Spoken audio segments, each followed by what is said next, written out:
আসসালামু আলাইকুম। আমি আজকে যে সাবজেক্টটা নিয়ে কথা বলবো এটা একটা হাস্যকর সাবজেক্ট। আপনারা জানেন বন্ধুরা, ইরান ইসরায়েলের যুদ্ধের পর মানে যুদ্ধ শুরু হওয়ার পর থেকে বাংলাদেশের মানুষ আসলে কোনো অন্য সংবাদ শুনতে চায় না। তারপর দেশীয় টুকটাক কিছু সংবাদ আছে যেগুলো নিয়ে আমরা সবসময় কথাবার্তা বলি। যারা আমাদের কিছু ভক্ত অনুরক্ত আছেন তারা আশা করেন যে শুধুমাত্র যুদ্ধ নিয়ে যেন কথা না বলি, দেশের সার্বিক পরিস্থিতি নিয়ে ছোটোখাটো ঘটনা বা দুর্ঘটনা যাই ঘটছে এগুলো নিয়ে যদি একটু আলাপ আলোচনা করি। আমি প্রথমেই আলোচনা করব যে এই যে বাম জোট বাম হাত ঢুকাইয়া দিছে, বুঝলেন না? বাম জোট বাংলাদেশের বিরাট একটা দল, যে দল আমার জানা মতে, আমি জানি না, আমি সত্য জানি না মিথ্যা জানি, আপনারা যারা জানেন তারা দয়া করে আমাকে কমেন্টসে জানাবেন। এই বাম জোটের কেউ কি কখনো এককভাবে বাংলাদেশ জাতীয় সংসদে সংসদ সদস্য হতে পেরেছেন কি না? আমরা জানি কিছু লেফটিস্ট পার্টিরা বিভিন্ন সময় বিভিন্ন বড় দলের সাথে আপনার লিয়াজও করে, মানে একাত্ম বোধ করে তারপরে যে সংসদে বসে। কিন্তু এই বাম জোট ওরা একটা জোট করেছে, ওরা নাকি এইবার মানে বাংলাদেশের পুরো যে আপনার রাজনৈতিক পরিস্থিতি আছে এবং বাংলাদেশের যে অবস্থা সব পাল্টাইয়া দিবে। ওনারা একটা দাবি আজকে দেখলাম, যেটা নিয়ে কথা না বললেই নয়। ওনারা বলতেছেন আমরা ডিসেম্বরে নির্বাচন চাই। চিন্তা করছেন? হাতি ঘোড়া হইল তল, মশা বলে কত জল। বিএনপি মেনে নিছে ফেব্রুয়ারি, এনসিপি মেনে নিছে ফেব্রুয়ারি, বাংলাদেশের একটা বড় দল যে জামাত ইসলাম এবং ইসলামী মাইন্ডের যত দল আছে সবাই মেনে নিছে ফেব্রুয়ারি। ওনারা ডিসেম্বরেই চায়। ওনারা এত বড় পার্টি, ওনারা এত ক্ষমতাশীল একটা দল যে ওনারা যদি চায় তাহলে সরকার একদম ভিত নড়িয়ে ডিসেম্বরে নির্বাচন দিয়ে দিবে। মানে গায়ে মানে না আপনা মোড়ল। এরা কি আসলে আলোচনা আসবার জন্য এগুলো করে, নাকি মানুষকে জ্বালান দেয় যে আমরা জীবিত আছি? আমার এখনো সন্দেহ হয় এরা যদি ইলেকশনে যায় কয়টা সিট পাবে। আপনারাই বললেন, আপনারা কমেন্ট করে জানেন বাম দল এইবার যদি সুষ্ঠু নির্বাচন হয় তাহলে কয়টা সিটের মধ্যে বাম দল আইসা সংসদে বসবে? আগে তো বসতে পারে নাই, এখন স্বপ্ন দেখতেছে। স্বপ্ন দেখুক, স্বপ্ন দেখা কিন্তু অন্যায় না। স্বপ্ন কিন্তু এনসিপির নাসিরউদ্দিন পাটোয়ারিও দেখতেছে। উনি আজকে বলছেন আমরা 400 সিটের মধ্যে 300 সিট পেয়ে যাব। এইটা নিয়ে অনেকে ট্রল করতেছেন, অনেকে হাসাহাসি করতেছেন, অনেকেই বলতেছেন দিবা স্বপ্ন, অনেকেই বলতেছেন নাসিরউদ্দিন পাটোয়ারি অসুস্থ ছিল, সে কালোলা নিয়া হসপিটাল থেকে গেছে সেই নির্বাচন কমিশনে, সে উন্মাদ হয়ে গেছে বা তার মেন্টালি সিক, এই জন্য সেই কথা বলছে। কেন আপনারা এইভাবে এটা নেগেটিভভাবে নিচ্ছেন? আমি আপনাদের ছোট্ট একটা এক্সাম্পল দিই যে আমাদের সুইডেনে অনেকগুলো পার্টি আছে, এর মধ্যে একটা পার্টি আছে মিলিও পার্টি। মিলিওর ইংলিশ হল এনভায়রনমেন্টাল পার্টি, মানে ওরা এনভায়রনমেন্ট নিয়ে কাজ করে। ওরা প্রত্যেক বছরই বলে নির্বাচনের সময় এইবার আমরা সরকার গঠন করব, কিন্তু অতীত থেকে এই পর্যন্ত দেখা গেছে কোনোবারই 6টার থেকে 7টার বেশি সিট পায় না, হাইস্ট মানে 10টা 12টা কোনো জোটের সাথে যায়। তো স্বপ্ন তো দেখেই। ইংরেজিতে একটা কথা আছে, don't follow your dreams, chase them. তুমি তোমার স্বপ্নের পিছনে দৌড়াও না, স্বপ্ন তোমার পিছনে দৌড়াবে। তো এই নাসিরউদ্দিন পাটোয়ারি স্বপ্ন দেখছে, সেই স্বপ্নকে সাকসেসফুল করতে চাইবে। কতটুক পারবে না সেটা তো সামনে ইলেকশন বলবে, কারণ ইলেকশন সম্বন্ধে প্রেডিকশন কেউ করতে পারে না। আমরা 91 সালে নির্বাচন দেখছিলাম, মনে আছে আপনাদের? পুনরাবৃত্তি করতে চাইলে ছোট্ট গেলে বলি আওয়ামী লীগ সেইবার রীতিমতো মিনিস্ট্রি ভাগ করে ফেলাইছে এবং ইলেকশনের দিন বিকাল পর্যন্ত মিষ্টি মুষ্টি নিয়ে টেলিভিশনের সামনে বসছে। ভারতীয় গণমাধ্যম থেকে বলা হয়েছে আওয়ামী লীগ সরকার গঠন করতে যাচ্ছে। সেই আওয়ামী লীগ 91 গো হারছে বিএনপির কাছে। আপনাদের মনে আছে সাদিক হোসেন খোকার সাথে শেখ হাসিনা পার্টি প্রধান ঢাকায় হেরে গেছে, কেউ প্রেডিক্ট করতে পারে নাই। আমরা বলতেছি না যে নাসিরউদ্দিন পাটোয়ারির কথা অনুযায়ী এনসিপি 300 সিট পাবে, বাট ওরা স্বপ্ন দেখছে। স্বপ্ন যদি আপনি না দেখেন বাস্তবতা করবেন কি করে? এখন অনেকেই বলছেন যারা প্রফেসর ইউনূসের সমালোচনা করেন সব সময়, বলছেন যে ইউনূস সাহেব চাইলে হয়ে যাবে, ইউনূস সাহেব চাইলে ওদেরকে 300 সিট দিয়ে দিতে পারে। ডু ইউ থিঙ্ক যে ইউনূস সাহেব আগের যেভাবে নির্বাচন হয়েছে সেইভাবে নির্বাচন হবে? যদি সেইভাবে নির্বাচন হয় তাহলে আজকে যে অবস্থা রইল, আমাদের প্রধান লাস্ট 18 প্রধান নির্বাচন কমিশনার সাহেবকে যেভাবে হেনস্থা করা হইলো, যেভাবে হেনস্থা করে পুলিশে দেওয়া হইল, এগুলা কি মানুষ ভুলে যাবে? এগুলোকে মানুষ ভুলে যাবে? দেখেন, আমি কদিন আগেই একটা কন্টেন্ট করছিলাম, সেই কন্টেন্টে বলছিলাম যে যুগান্তকারী ডিসিশন দিচ্ছেন প্রফেসর ডক্টর মোহাম্মদ ইউনূস। সেই কন্টেন্টটা আমি বলছিলাম, কি বলছিলাম একটু দেখি। খবরটা হলো প্রফেসর ডক্টর মোহাম্মদ ইউনূস একটা আইন পাশ করতে যাচ্ছেন।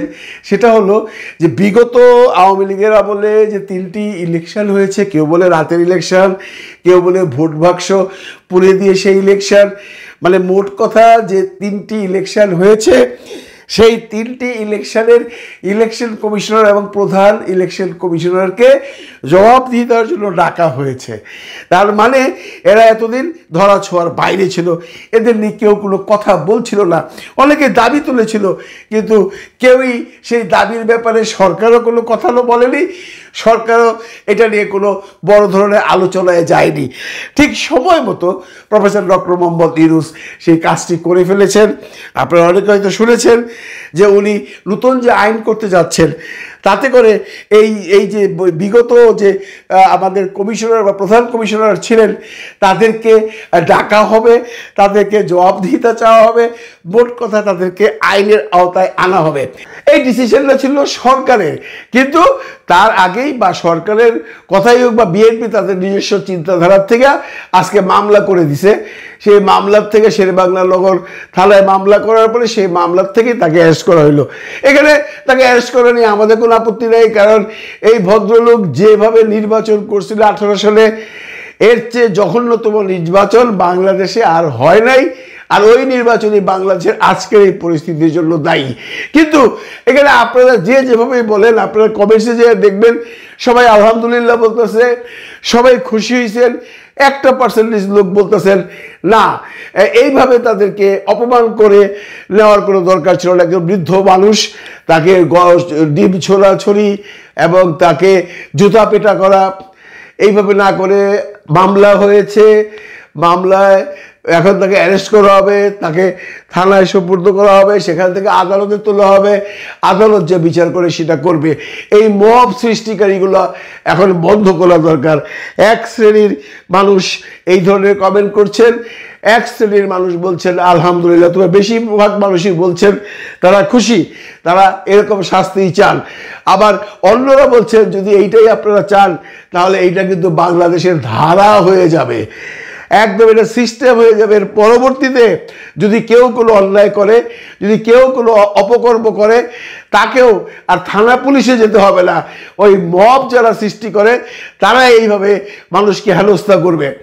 এখন এই ব্যাপারটা সরকারের ব্যাপার, মামলা করেছি বিএনপি, এখানে একটা ঘটনা ঘটছে, কেউ কেউ বলছে যারা এই মবটা সৃষ্টি করেছে তারা বিএনপির, ওখানে নাকি বিএনপির নামে স্লোগান দেওয়া হয়েছে, কিন্তু আমি ভিডিওটা দেখেছি সেখানে বিএনপির কোনো স্লোগান শুনিনি, অন্য কি যেন আবার শুনেছি, কিন্তু বিএনপির কথা শুনিনি। কিন্তু কিছু কন্টেন্ট ক্রিয়েটর বলছে খালেদা ম্যাডামের নাম বলা হয়েছে, বিএনপির নাম বলা হয়েছে, এবং বিএনপির কাঁধে চাপিয়ে দেওয়া হচ্ছে যে বিএনপি এটা করেছে। এখন প্রশ্ন হলো, বিএনপি যদি সত্যি সত্যি করে থাকে এবং বিএনপি যদি সত্যি সত্যি এই মবটা সৃষ্টি করে থাকে, তাহলে এটা বিএনপির জন্য ভালো হয় নাই, কারণ এগুলো সব মানে ইতিহাস হয়ে থাকবে।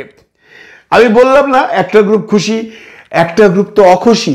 এই অখুশি যে গ্রুপটা আছেন এরা কিন্তু সাইলেন্ট ভোটার। আমাদের ভাবতে হবে, আমাদের বুঝতে হবে, এরা কোনো দল করে না, এরা যেটা ন্যায় সেটার প্রতি কথা বলে। বিএনপি যদি করে থাকে তাহলে বিএনপি এটা ভুল করেছে, আর মব যদি করে থাকে, জনতার মব করলে এটা কাউকে দোষ দেওয়া যাবে না। পুলিশ বলছে জনতার একটা মব দল, তাদেরকে খবর দিয়ে তাকে অ্যারেস্ট করা হয়েছে। অ্যারেস্ট পর্যন্ত সুন্দর ছিল, তবে অত্যন্ত সুখের ব্যাপার যে তাকে ওই জুতার মালা দেওয়া বা ডিম ছোড়া ব্যতীত অন্যভাবে হেনস্থা করা হয়নি, যেটা আসলে লজ্জাজনক হতো। একজন বয়স্ক মানুষের গায়ে হাত দিলে, মারপিট করলে হয়তো বা ব্যাপারটা আরও খারাপ হতো। এনিওয়ে, এই যে ঘটনাটা ঘটলো এটা একটা দৃষ্টান্ত হয়ে গেল, যেটা ইউনূস সাহেব নিজে প্ল্যান করেছিলেন এবং পরবর্তীতে যে কোনো ব্যাপারে হোক বিএনপি মামলাটা করেছে। এখন নিশ্চয়ই বাকি যে দুজন আছেন, হাবিব সাহেব, আরেকজন যেন কি নামও তো ভুলে গেছি ভাই, ওদের এসব লোকের নাম মনেও থাকে না, তাদেরকে বলবো আপনারা সরাসরি সারেন্ডার করে ফেলেন, কারণ আমরা চাই না আবার আপনাদের সাথে এরকম কোনো ঘটনা ঘটুক। আপনারা পুলিশ ডেকে এনে টোটাল সারেন্ডার করে ফেলেন।